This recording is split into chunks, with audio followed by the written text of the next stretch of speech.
Oi, pessoal, estamos de volta e hoje eu estou aqui com a doutora Sabrina Chagas, oncologista da Rede Dó, para falar sobre mitos e verdades do câncer. Não perca, porque esse vídeo tá uma maravilha. Solta a vinheta!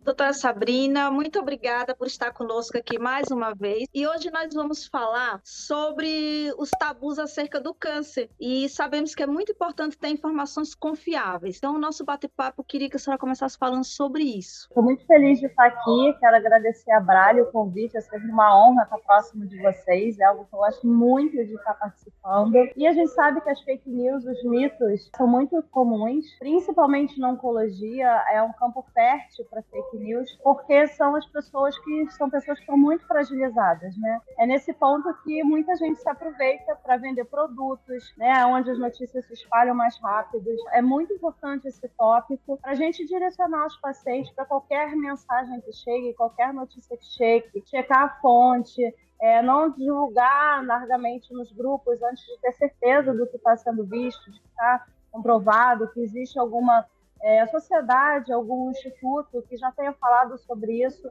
Então, o tema é muito relevante e agradeço mais uma vez por estar aqui. Então, vamos começar sobre alguns pontos que a gente vê por aí na fake news. Doutora Sabrina, o câncer é contagioso? Essa pergunta é ótima. E não, o câncer não é contagioso. E para responder isso, é importante a gente entender o que é o câncer. O câncer nada mais é, né, entre aspas, do que uma multiplicação das células que foi feita de forma errada. As nossas células estão se multiplicando o tempo inteiro, do corpo inteiro. Em alguns momentos, essa divisão é feita de forma errada. Na maioria das vezes, a gente tem soldados, entre aspas, de defesa que protegem, que corrigem ou que levam essas células que se multiplicaram errada para a morte, né, a morte celular, mas eventualmente escapa, né? Então, algumas células diferentes que se multiplicou errado por algum fator eventualmente externo, né, como exposição excessiva à luz solar, vírus, HPV, né, algum agente externo interfere nessa multiplicação errada e aí a gente tem a origem do câncer. Então, células que se multiplicam errado não são contagiosas, né? Isso é uma coisa que parte de dentro do corpo e não passa para ninguém. Existem alimentos ou plantas milagrosas que curam o câncer, como às vezes assistimos vídeos sobre graviola, noni, ora pro nobis? Fale sobre isso, doutora. Então, é interessante que o tópico relacionado à alimentação, nutrição e produtos, ervas, quando a gente fala em câncer, é um dos tópicos que mais é falado, né? Então, mais uma vez, reforçando que a gente tende a querer coisas que resolvam de forma fácil e rápida um problema que é complexo, né? Então, sempre que a gente ouvir que existe alguma substância que cura o câncer, a gente já deve desconfiar. Por quê? Porque o câncer nunca é só uma doença. O câncer é um nome que se dá para diversas centenas de doenças diferentes, né? Então, por exemplo, a câncer de mama.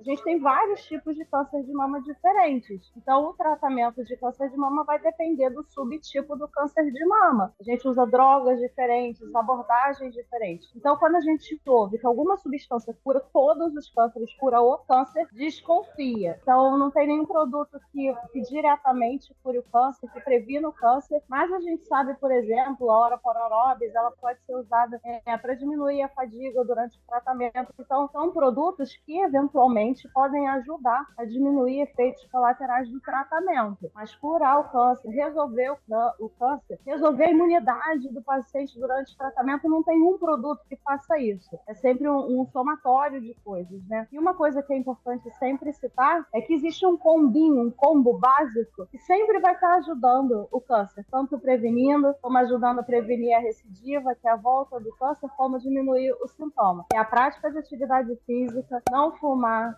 ter uma alimentação saudável, uma alimentação equilibrada, dormir bem. Então, isso já é um baita antídoto aí para a maior parte das coisas que a gente fala sobre o câncer. Sobre os linfomas, a gente ouve muito questionamento sobre as línguas. Qualquer carocinho nessas áreas vai significar câncer? Tem alguma relação? Essa pergunta é excelente, porque volta e meia eu recebo mensagem, eu recebo alguma pergunta por direct no Instagram, nas mídias sociais, As pessoas ficam desesperadas quando palpam alguma íngua, né? O gânglio, íngua, linfonodo. Então é importante, né, se um dia alguém tiver curiosidade e jogar no Google ou procurar, né, linfonodos no corpo humano, a gente vai ver que no nosso corpo existe uma cadeia de linfonodos, que são gânglios, que são essas ínguas. Por exemplo, quem nunca teve dor de garganta e ficou com os carocinhos na garganta, né? Quem nunca teve um pelo encravado na axila e ficou com um gânglio aumentado na axila. Então, esses gânglios, esses linfonodos, eles servem para fazer uma proteção do nosso corpo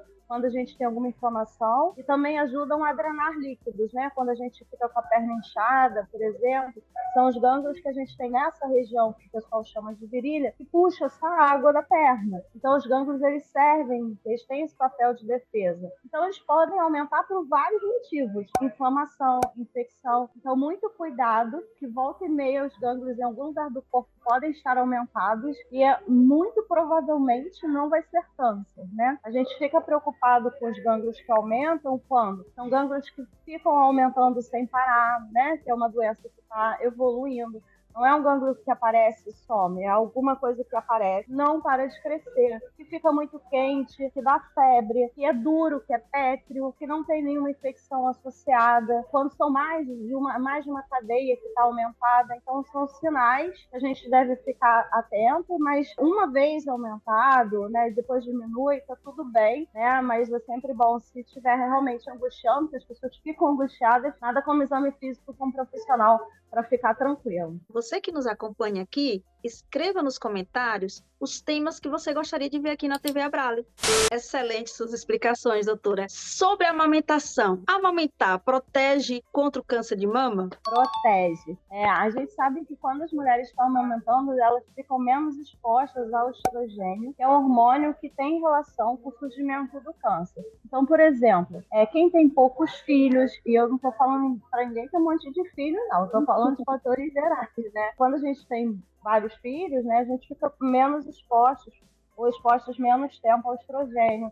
Quem menstrua muito cedo, quem entra na menopausa muito tarde, quem amamenta pouco, são situações que, por exposição ao hormônio, podem aumentar o risco, né, de ter câncer de mama. Lembrando, gente, que não é, eu tive câncer de mama, eu não amamentei, eu fico culpada, eu que fiz isso, né? A gente não está aqui para carregar culpas, mas é importante lembrar que, assim como amamentar protege, lembrar que a atividade física protege, não protege, consumir pouco álcool protege. Então, tem várias coisas que a gente pode fazer para prevenir tanto o câncer como a recidiva. Então, a gente ter uma vida o mais saudável possível é uma forma da gente estar prevenindo cânceres em geral na nossa vida.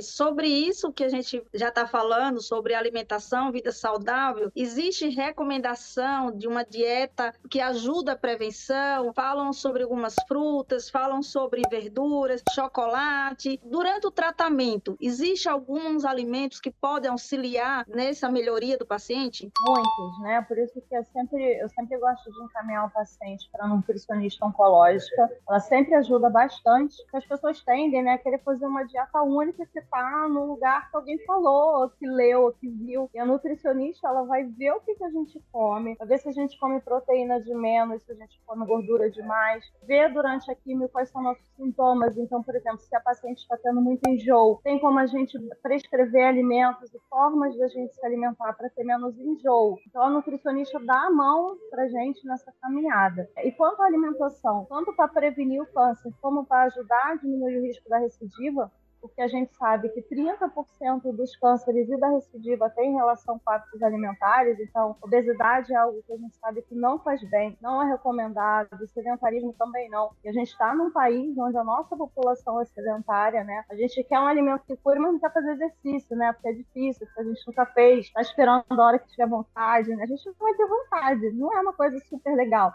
né? Tem gente que gosta muito, mas a nossa população não gosta. E a gente tem que encarar isso como um remédio, um tratamento. Quanto à alimentação, não tem nenhum alimento que faz milagre. O que a gente precisa é uma alimentação sempre equilibrada. Então, a gente tem uma recomendação de 500 gramas de carne vermelha por semana, no máximo. Sempre que fizer carne vermelha ou alguma proteína, tentar botar alguma erva, né, na hora de assar. Então, alecrim, algumas ervas que ajudem nesse processo de cozimento. Sempre ter um prato colorido, verdura, verdura, todo dia comer fruta, legume. Isso a gente tem que ter uma alimentação para todo mundo, né? Só para o paciente alcoólico, todo mundo tem que ter uma dieta equilibrada, né? A questão do chocolate, a gente não tem esse dado que o chocolate previne o câncer, a gente não tem essa relação comprovada. Basicamente isso, evitar bebidas adoçadas, né? Que a gente sabe que também podem aumentar o enjoo e também não são muito saudáveis. Basicamente isso. E sobre os suplementos, principalmente os que ainda não são aprovados pela Anvisa, qual o seu conselho, doutora? Esse assunto é um assunto que me dá uma angústia. Quando o pessoal me pergunta, dispara um pouquinho meu coração, porque há uma ideia, né, que a população geral tem, que tudo que é natural faz bem. E eu gosto sempre de lembrar que a quimioterapia, que o pessoal chama de quimioterapia branca, que são os taxanos, que a gente usa muito para mama, ela vem de uma planta, né? E é quimioterapia. Então, a gente tem muita gente que usa suplemento, antioxidante, vitamina, sem conversar com o seu médico. Isso é muito sério, porque a gente sabe que existem alguns suplementos e antioxidantes que podem interagir com a quimio, fazendo que a quimio faça menos efeito. Alguns são processados até, inclusive, no fígado, e aí podem fazer mal. Então, a gente não deve, primeiro, não só os que não estão aprovados, mas até os que são aprovados, a gente precisa conversar com o nosso médico, porque é ele que sabe como é que está nosso exame de sangue, nossa alimentação, e a gente tem por hábito suplementar coisas que nosso sangue não precisa, sabe? Vitamina D as pessoas tomam como se fosse água, por exemplo, a vitamina D tem papel, é uma excelente prescrição, mas quando tem necessidade, sabe? Então, a gente tem que ter cuidado, sempre conversar com o médico. Dentro desse tópico também, a gente sabe que volta e meia na internet falam de drogas, medicações, como se estivesse curando o câncer. Então, lembrando que não vai ter uma droga que cure todos os cânceres no planeta, são doenças diferentes. Trago aqui o exemplo da fosfatanolamida, né, que volta e meia ela volta aí na conversa dos grupos. Então, é uma droga que não tem comprovação, ela não teve estudo nenhum grande de impacto que mostre benefício para nenhum tipo de câncer. Então, a gente sempre, quando tiver essas notícias, a gente tem que ter uma fonte segura, a gente tem que conversar com o nosso médico para a gente, querendo ajudar, não atrapalhar o nosso próprio tratamento. Então, basicamente é isso, acho que eu te respondi, né? Sim, muito obrigada, aprendendo muito aqui. E para encerrar esse bate-papo, quais as considerações finais que a senhora passa hoje para o paciente que está nos assistindo, para a sociedade em geral, como filtrar essas fake news, como ter certeza de se um assunto é verdadeiro ou não, onde buscar informação confiável? O primeiro ponto, né, eu acho muito importante, e a gente busca cada vez mais o envolvimento do paciente no seu tratamento, que ele entenda o que ele tem, que ele saiba o nome das medicações que ele que faz uso, que ele tenha uma participação no seu tratamento, no seu processo de cura, no seu processo de ajuda. Isso é essencial. O paciente que domina, que entende o que ele está fazendo, é um paciente que consegue ir atrás, diminuir efeitos colaterais, consegue buscar mais ajudas, buscar para um fisioterapeuta oncológico, um nutricionista, um psicólogo, que muitas vezes nem é mencionado na consulta. Então, assim, é muito importante que o paciente entenda. Dentro desse entendimento, ele tem que saber as fontes, né? Com quem ele está falando, o que ele está lendo. Então, a gente tem instituições como a Brale, várias outras, né, que a gente sabe que são instituições fortes, consolidadas. A gente tem a presença de vários médicos na internet, mas aí a gente vê quem é esse médico, se ele tem o CRM realmente, se é um médico que é atuante, ele participa dos seus conselhos científicos, né, o conselho de medicina, o conselho de oncologia, por exemplo, no meu caso, para a gente confiar nessas fontes, né? Então a gente checar de onde essa informação vem, desconfiar sempre de alguma matéria que fale a cura do câncer chegou, porque realmente são muitas doenças, a mesma coisa do que eu jogar na internet, a cura da infecção chegou, sabe? A cura da inflamação chegou, infecção de quê? A infecção de pâncreas é uma coisa, de garganta é outra, do olho é outra, não tem como comparar, não existe um remédio para tudo. Então, ficar alerta e saber as fontes que a gente está buscando. Obrigada por nos acompanhar até aqui. Curte, compartilha e comenta. E na próxima semana voltaremos com mais conteúdo para você. Tchau!